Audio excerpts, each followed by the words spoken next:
Vamos a comenzar con el estudio de los elementos del bloque D.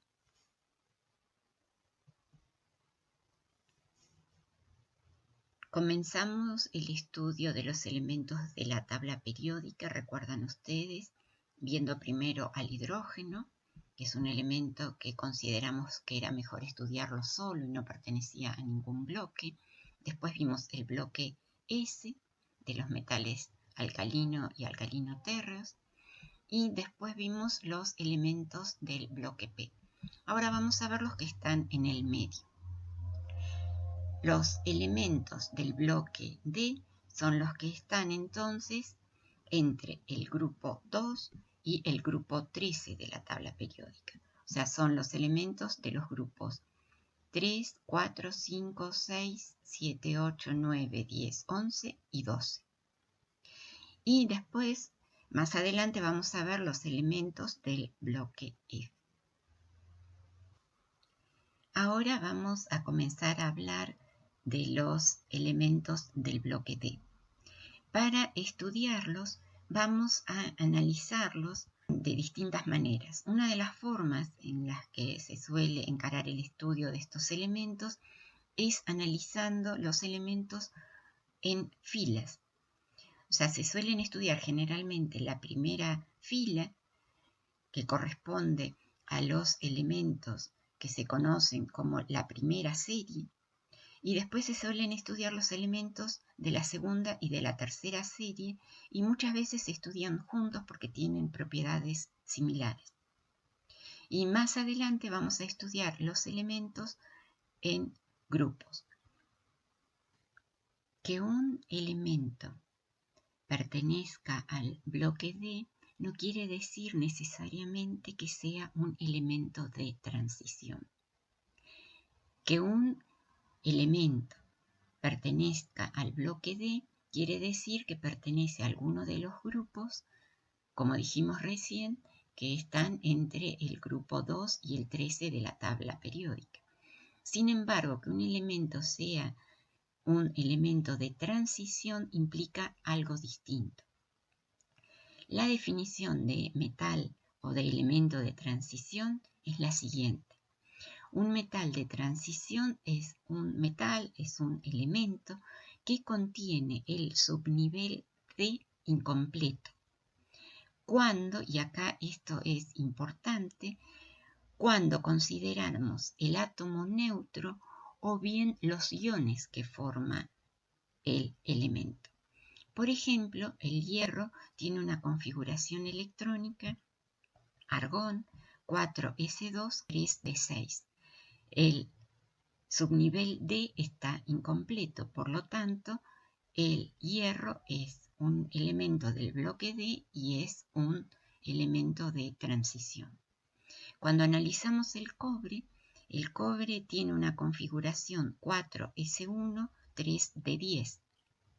Podríamos pensar que no es un metal de transición. Sin embargo, la definición también comprende a los iones, y uno de los iones más estables que forma el cobre es el cobre más 2. Cuando el cobre pierde 2 electrones, pierde al electrón 4s y a un electrón 3d. Por lo tanto, la configuración electrónica del catión cobre más 2 es argón 3d9. O sea que el cobre es un elemento del bloque D y un elemento de transición. Ahora vamos a observar qué pasa con el zinc. El zinc tiene una configuración electrónica 4s2 3d10. Cuando observamos la configuración electrónica de los iones que forma el zinc para ver si lo podemos incluir dentro de los elementos de transición, vemos que la configuración electrónica del catión es una configuración electrónica 3d10, o sea, pierde los electrones 4s, pero el subnivel D sigue estando completo. Por lo tanto, el zinc es un elemento del bloque D, pero no es un elemento de transición. Estos elementos tienen abundancias bastante variables. Acá vamos a ver en este gráfico la abundancia en partes por millón de los metales de la primera serie. Esta es la abundancia en la corteza terrestre, porque si son metales los vamos a buscar en la corteza terrestre. Podemos observar, como ya vimos antes, que el hierro es el metal más abundante. Era uno de los elementos más abundantes de la corteza terrestre. ¿Recuerdan ustedes? Era el cuarto en abundancia. Y el que sigue en abundancia es el titanio. El menos abundante de todos es el escandio. También el cobalto es poco abundante. Por esa razón, algunos de estos elementos, como el cromo, el cobalto, que tienen muchos usos y son relativamente poco abundantes, son reciclados. Cuando observamos ahora la abundancia de los elementos de la segunda y de la tercera serie del bloque D, podemos observar que son menos abundantes. En el caso anterior la abundancia era en partes por millón. En este caso la abundancia es en partes por billón. El más abundante de la segunda serie es el circonio. Y el más abundante de la tercera serie es el lantano, que tiene una abundancia bastante parecida a la del litio, que es el segundo en elemento en abundancia de la segunda serie del bloque D. Ahí podemos observar entonces una disminución en la abundancia, más o menos en el medio de la segunda y la tercera serie están los elementos menos abundantes y acá hay un elemento que falta. El elemento que falta, este hueco, es un elemento de la segunda serie, es el tecnecio. Y el tecnecio no aparece en este gráfico porque es radioactivo. Todos los isótopos de tecnecio son radioactivos. Los elementos menos abundantes de la segunda y de la tercera serie son los elementos del grupo 8 y del grupo 9. Los menos abundantes son el osmio, el rodio y el iridio. El iridio es muy poco abundante. La abundancia es de tan solo 6 por 10 a la menos 6 partes por millón. Eso hace que el iridio sea uno de los metales más caros. ¿Cómo existen estos metales en la naturaleza? Esta figura ya la vimos y habíamos dicho que muchos metales existen formando minerales y de acuerdo a las características de los cationes del metal, si son cationes duros o cationes blandos, existían formando bien óxidos o bien existían formando, por ejemplo, sulfuros. Acá podemos observar que los metales que están a la izquierda del bloque D existen en general formando óxidos. Son cationes duros y son los más difíciles de obtener. En el caso de los elementos que están a la derecha, existen formando sulfuros y son, por lo tanto, más fáciles de reducir. Algunos elementos que están en el medio del bloque D existen libres en la naturaleza.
Vamos a ver ahora brevemente cómo se obtienen algunos de los elementos más importantes por su abundancia y por sus aplicaciones. El titanio es el segundo metal del bloque D en abundancia, y si bien es tan abundante, el titanio no ha sido aprovechado en los inicios de la historia de la humanidad porque es muy difícil de obtener. Existe en la naturaleza formando óxidos muy estables, como por ejemplo el dióxido de titanio, que tiene distintas variedades. Una es el rutilo. Existe formando la ilmenita, que es un óxido de titanio y de hierro, y la perovskita, que es un óxido de titanio y calcio. Para obtener todos estos metales que existen formando cationes, son necesarios procesos de reducción. En un primer momento, el dióxido de titanio se trata con carbón y con cloro a altas temperaturas para formar el tetracloruro de titanio, y además se forma monóxido de carbono. Este tetracloruro de titanio ahora sí puede ser reducido empleando sodio o magnesio. El hecho de que sea necesario sodio o magnesio, que son muy buenos agentes reductores, nos está indicando lo difícil que es reducir el titanio. Y eso explica que el titanio, a pesar de ser abundante, sea un elemento relativamente caro. El cromo existe formando óxidos como la cromita, que es un óxido de cromo y de hierro, y en este caso la reducción es más fácil, se puede reducir usando coque a altas temperaturas. En este caso lo que se obtiene es hierro, cromo y monóxido de carbono. Como uno de los principales usos del cromo es en la fabricación de acero inoxidable, esta aleación directamente es la que puede ser empleada y no hace falta separar al cromo del hierro.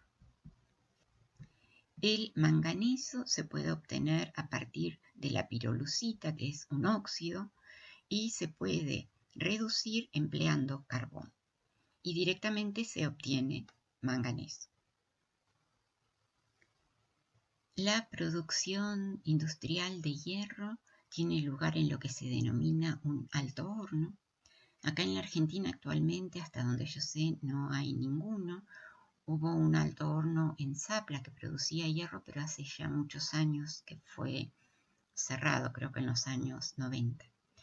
Lo que hay en la Argentina son fundiciones de hierro. No se obtiene el metal a partir de los minerales, sino que llega el hierro en forma de bloques y los bloques de hierro son fundidos y convertidos en algún otro producto. En un alto horno, las reacciones que tienen lugar son las que vamos a ver así más o menos rápidamente ahora.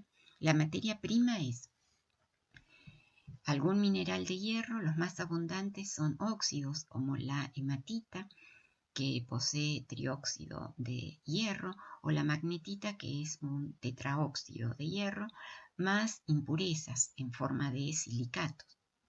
Además, otra materia prima es el coque y el carbonato de calcio. Esta materia prima sólida es incorporada en el alto horno desde la parte superior, y en la parte inferior se agrega aire o bien oxígeno.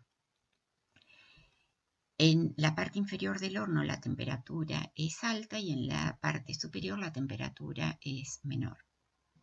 En un primer momento, las reacciones que tienen lugar son reacciones de reducción de los óxidos de hierro. La primera reducción es la reducción del trióxido de hierro a tetróxido. Todas estas reducciones ocurren bien por la presencia de coque o bien por el monóxido de carbono.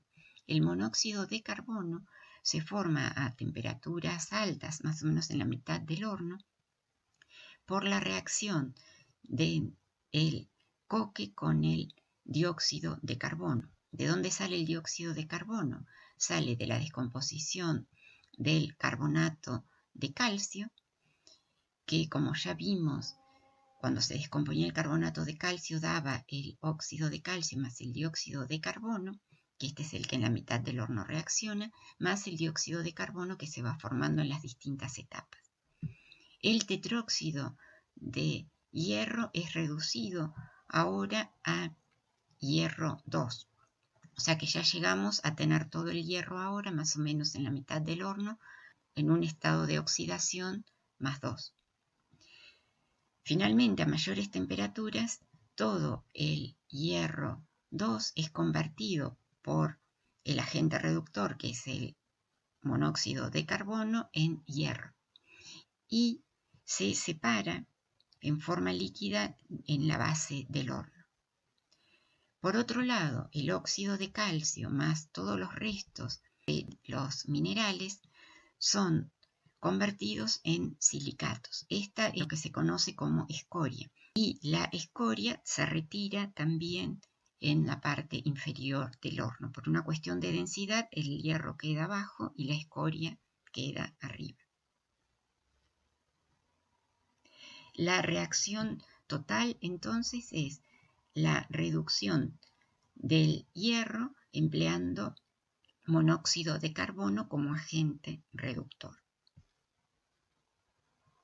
Vamos a ver ahora cómo se obtienen algunos de los metales que están a la derecha en el bloque D. El cobalto, que dijimos que no era muy abundante, existe formando ahora sulfuros, como por ejemplo la cobaltita o bien la esmaltita, que es un arseniuro de cobalto. En este caso, como no es muy abundante, en general se obtiene como subproducto en la producción de cobre y de níquel. El níquel existe formando sulfuros como la pentlandita y el níquel es obtenido empleando oxígeno, o sea, es una reacción en la cual se forma dióxido de azufre y níquel. ¿Recuerdan ustedes? Habíamos dicho que el dióxido de azufre, que era un contaminante atmosférico, podía obtenerse durante la producción de metales, como por ejemplo, en este caso, la producción de níquel. Y el cobre existe también formando sulfuros como la calcosina, la calcopirita, y se obtiene por reducción ahora empleando oxígeno, dióxido de silicio, o sea, arena, y lo que se obtiene es cobre, el silicato de hierro y el dióxido de azufre. Esta figura ya la vimos también. Acá podemos observar la estructura cristalina de los metales. Vemos que la mayoría de los metales del bloque D, salvo el manganeso y los metales del grupo 12, están formando estructuras hexagonales compactas o bien estructuras cúbicas compactas. Y algunos que están más o menos acá en el medio tienen una estructura cúbica centrada en el cuerpo. Entonces, a temperatura ambiente, con excepción del manganeso, el zinc, el cadmio y el mercurio, que son los 3 elementos del grupo 12, las estructuras que poseen son estructuras metálicas compactas. Las estructuras son las estructuras hexagonal o cúbica compacta, que tiene un número de coordinación 12, o bien una estructura cúbica centrada en el cuerpo, que tenía un número de coordinación 8. Eso hace que prácticamente todos los metales del bloque D sean duros, dúctiles y maleables, o sea que se pueden someter a presión sin romperse. No son frágiles, sino que cuando son sometidos a presión pueden formar láminas o bien pueden formar hilos. Y además tienen altas conductividades eléctricas y térmicas. Vamos a ver ahora cuál es la variación en el radio metálico para estos elementos. Para eso vamos a comparar en este gráfico el radio atómico de los elementos metálicos, o sea, del grupo 1 al grupo 12. Lo que podemos observar es que para los elementos del bloque D, o sea, del grupo 3 al grupo 12, la variación en el radio atómico no es muy grande. O sea que hay poca variación en el radio metálico en una misma fila. Acá vemos que hay una rareza, hay una excepción, algo anómalo, y es, si ustedes se fijan, es el elemento de la primera serie, o sea, el elemento de la primera fila perteneciente al grupo 7. Este elemento es el manganeso. El manganeso vimos recién que se caracterizaba por poseer una estructura que no era compacta. Por lo tanto, podemos sospechar que el radio metálico del manganeso sea más grande que el que tienen los otros elementos. Esa es esta anormalidad acá, que tiene un radio entonces metálico mayor que el esperado. Los elementos del bloque D de la segunda fila, que son los de color rosado, y los de la tercera fila, que son los de color celeste, son mayores. O sea que el radio metálico es mayor en la segunda y en la tercera fila, como es de esperar. Sin embargo, cuando comparamos ahora los valores, vemos que prácticamente son iguales los radios de la segunda y la tercera fila. Esto se debe a algo que ya vimos y es la contracción lantánea.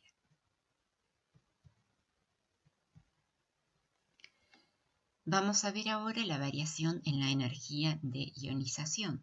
¿Recuerdan ustedes? La variación de la energía de ionización se podía explicar considerando el radio atómico. Podemos observar en este gráfico que la primera energía de ionización es mayor para los elementos del bloque D si los comparamos con los metales del bloque S y con los metales del bloque P.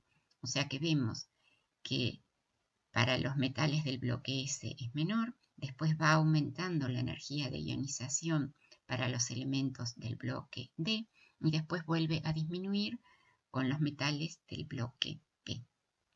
Lo mismo ocurre para los elementos de la segunda serie y también para los de la tercera serie del bloque D. Ahora vamos a ver cómo varían las entalpías de atomización estándar o las entalpías de sublimación. Podemos observar que los elementos del grupo 12 son los que tienen menores entalpías de atomización y que las entalpías de atomización son mayores en el medio del bloque D, con la excepción nuevamente del manganeso. Para los elementos del bloque D de la primera fila, podemos observar que la entalpía de atomización es menor y que los que tienen mayores entalpías de atomización son los metales de la segunda y de la tercera fila del bloque D. Y en todos los casos, las entalpías de atomización son mayores que las de los metales del bloque S. Habíamos visto algunos tenían entalpías de sublimación muy bajas. O sea que los metales del bloque D son más duros y menos volátiles que los metales del bloque S. Cuando observamos cómo varían los puntos de fusión de los metales del grupo 1 al grupo 15, podemos observar que los metales del bloque D tienen en general mayores puntos de fusión que los metales del bloque S. Acá vemos los puntos de fusión de los metales del bloque S, y mayor también que los puntos de fusión de los metales del bloque D, que podemos observar acá algunos de estos metales. En general, hay algunos elementos que están más o menos en el medio del bloque D que tienen altos puntos de fusión. De hecho, el tungsteno es el que tiene el mayor punto de fusión de todos los metales. Tiene un punto de fusión por encima de los 3000 grados centígrados. Por esa razón, el tungsteno se usaba para construir los filamentos de las lámparas incandescentes.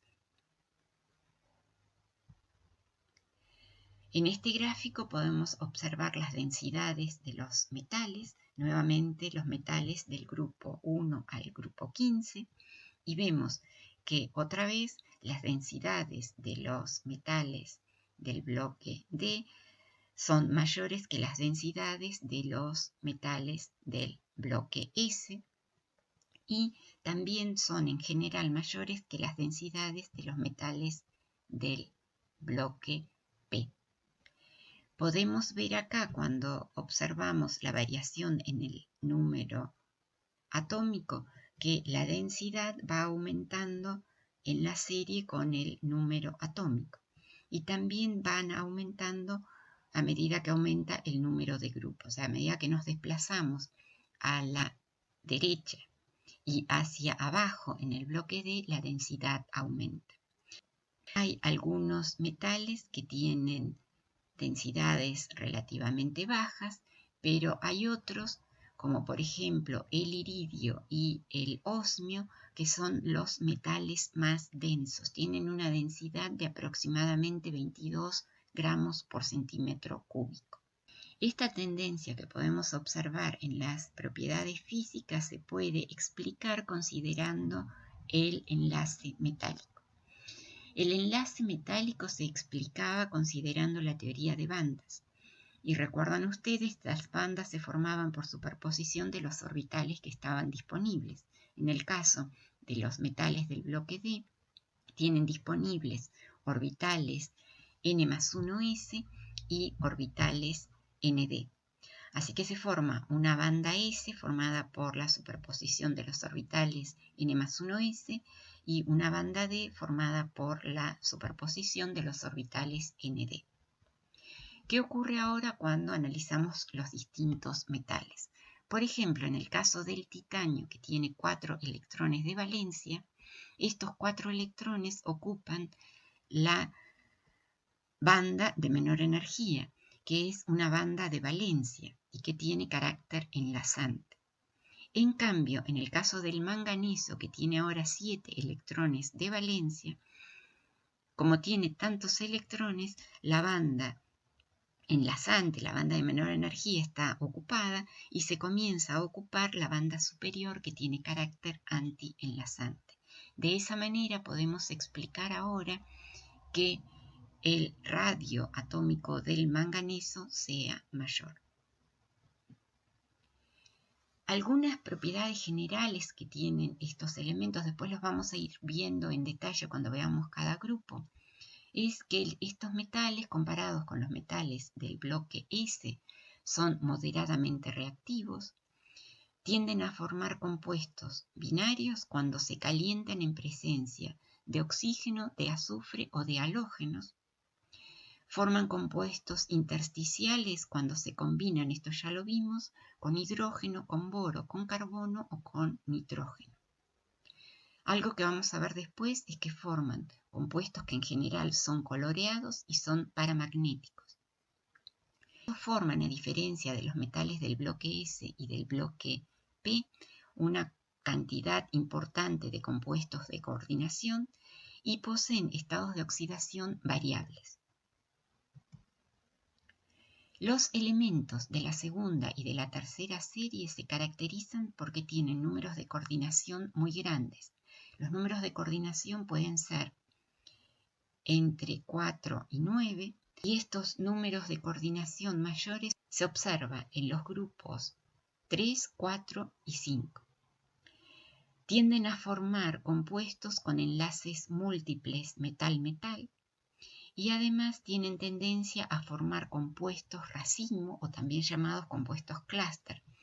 Por ejemplo, en este compuesto clúster los metales son las esferas celestes y fíjense que este metal está unido a este a su vez está unido a este otro, y de esa manera entonces ahora podemos explicar la formación de estos compuestos racimo. Vamos a analizar el diagrama de Frost. Como pueden ver en este diagrama en medio ácido hay muchos estados de oxidación posibles, así que solamente vamos a ver ahora el diagrama de Frost de los elementos de la primera serie del bloque D. Y aparece para comparar, nada más para efectos de comparación, el calcio. Podemos observar que existen en medio ácido con múltiples estados de oxidación, salvo el escandio, que es el primer elemento, y el último, que es el zinc, este que está acá de color gris. O sea que solamente el escandio, que es el primer elemento, y el último elemento, que es el zinc, forman un único catión. En el caso del escandio es +3 y en el caso del zinc es el zinc +2. En general, lo que podemos observar es que el estado de oxidación +2 aparece para todos los elementos salvo el primero. Otro estado de oxidación que es bastante común es el estado de oxidación +3. Todos los elementos salvo el cobre forman un ion con estado de oxidación +3. Otra cosa que podemos observar es que a medida que vamos moviéndonos hacia la derecha en la tabla periódica, fíjense ustedes que esta, por ejemplo, es la recta que corresponde al calcio +2, que es del bloque S. Pero fíjense ustedes qué pasa cuando comparamos el calcio +2, después el escandio nos formaba el catión +2, así que vamos al titanio. El titanio tiene ahora menos pendiente que el calcio, pero es el que tiene más pendiente de todos. Y, por ejemplo, el níquel, que está en el grupo 10, vemos que tiene menor pendiente. O sea que cada vez esto nos está indicando que el potencial es menor. O sea que el ion +2 se va estabilizando hacia la derecha en la serie. Otra cosa que podemos observar es que el estado de oxidación +2 y el estado de oxidación +3 son los únicos que existen en forma simple. O sea, existen como catión +2 o catión +3. Y existen en forma de un catión hidratado. O sea que existen formando el catión con estado de oxidación +2 hidratado, rodeado de 6 moléculas de agua, o el catión rodeado de 6 moléculas de agua con estado de oxidación +3. Esos son estas especies. En cambio, cuando observamos ahora los estados de oxidación mayor, por ejemplo el estado de oxidación +4, fíjense ustedes ahora que existen en forma de óxidos. O sea que cuando va aumentando el estado de oxidación tenemos primero iones simples, estado de oxidación +2 y +3. Cuando tenemos estado de oxidación mayor, por ejemplo el +4 y el +5, lo que tenemos ahora son óxidos. Y cuando el estado de oxidación es mayor, como vemos acá, por ejemplo el estado de oxidación +6, +7, lo que tenemos ahora son oxoaniones. Otra cosa que podemos observar es que el estado de oxidación mayor que alcanza el elemento coincide con el número de grupo solamente desde el grupo 3 hasta el grupo 8. Más adelante, en el grupo 9, en el grupo 10 y en el grupo 11 y 12, el estado de oxidación mayor que se alcanza es menor que el que corresponde al número de grupo. Podemos observar también que para los primeros elementos, el escandio, el titanio y el vanadio, el mayor estado de oxidación que se observa está en la parte inferior del diagrama. O sea, acá tenemos el valor 0, o sea que están por debajo de 0. Eso indica que tanto el elemento, o sea, con estado de oxidación 0, como las especies que están en los estados de oxidación intermedios son fácilmente oxidados al estado de oxidación del grupo. O sea, son oxidados a 3, a 4 y a 5. En cambio, para los elementos ahora del grupo 6 y del grupo 7, podemos observar que el cromo 6 y el cromo 7 están en la parte superior del diagrama, o sea que estos son muy buenos agentes oxidantes y se pueden reducir fácilmente. Además, pueden analizar en detalle los distintos estados de oxidación intermedios y van a ver que algunos de ellos son inestables frente a la desproporción y que hay otros que son estables. Ahora vamos a ver cuáles son algunos de los estados de oxidación observados para los elementos de la segunda y de la tercera serie. Algunos de estos estados de oxidación son muy raros, se observan en muy pocos casos, y los que están en color rojo son los más estables. Por ejemplo, para el itrio y el lantano, el estado de oxidación que se observa es el más estable, y de la misma manera que el escandio es el estado de oxidación más 3. Para el circonio y el hafnio, el estado de oxidación que se observa es el 2, el 3, y el más estable es de la misma manera que para el titanio, el más 4. En el grupo 5, para el niobio y el tántalo, el estado de oxidación más estable es el más 5, pero también se conocen compuestos con estado de oxidación 2, 3 y 4. Para el molibdeno, de oxidación más estable es el más 6, y para el tungsteno, el 4, el 5 y el 6. Pero también se conocen compuestos con estados de oxidación 2 y 3. Para los elementos del grupo 7, vemos que a diferencia del manganeso, para el cual el estado de oxidación más estable era el más 4, para el tecnecio y para el reño también forman compuestos estables con estado de oxidación más 4, más 5, más 7, y para el reño también con estado de oxidación más 6. Para el rutenio y el osmio, vemos también que se conocen compuestos con estados de oxidación mayores que los que se conocen para el hierro. Para el rutenio, de la misma manera que para el hierro, el estado de oxidación más 3 es estable, en cambio para el osmio el más estable es el estado de oxidación más 4. Para los elementos del grupo 9, vemos que el estado de oxidación más estable es el más 3 en el caso del rodio. En el caso del cobalto, el estado de oxidación más estable, recuerdan ustedes, es el más 2. Y para el iridio, los más estables son el más 3 y el más 4, pero se conocen compuestos con estados de oxidación mayores. Para los elementos del grupo 10 podemos observar que tanto el paladio como el platino forman también compuestos con estado de oxidación más 2, de la misma manera que el níquel. En el caso del paladio, forma también compuestos estables con estado de oxidación más 4, y también puede llegar a formar con estado de oxidación más 6.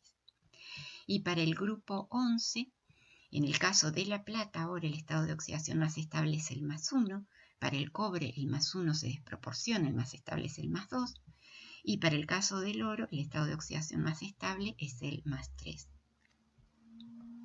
Vamos a comparar ahora en un mismo gráfico los elementos del grupo 6. Vamos a comparar los estados de oxidación observados para el cromo, para el molibdeno y para el tungsteno. Los elementos más pesados podemos observar que no forman el catión más 2. En general, los metales de la serie 4D y 5D rara vez forman los cationes más 2 acuosos simples. También podemos observar que a medida que en el grupo va aumentando el número atómico, los estados de oxidación mayores son más estables. O sea, mientras que el cromo más 6 es un buen agente oxidante, el óxido de molibdeno tiene muy poco poder oxidante y el óxido de tungsteno es el más estable de todos.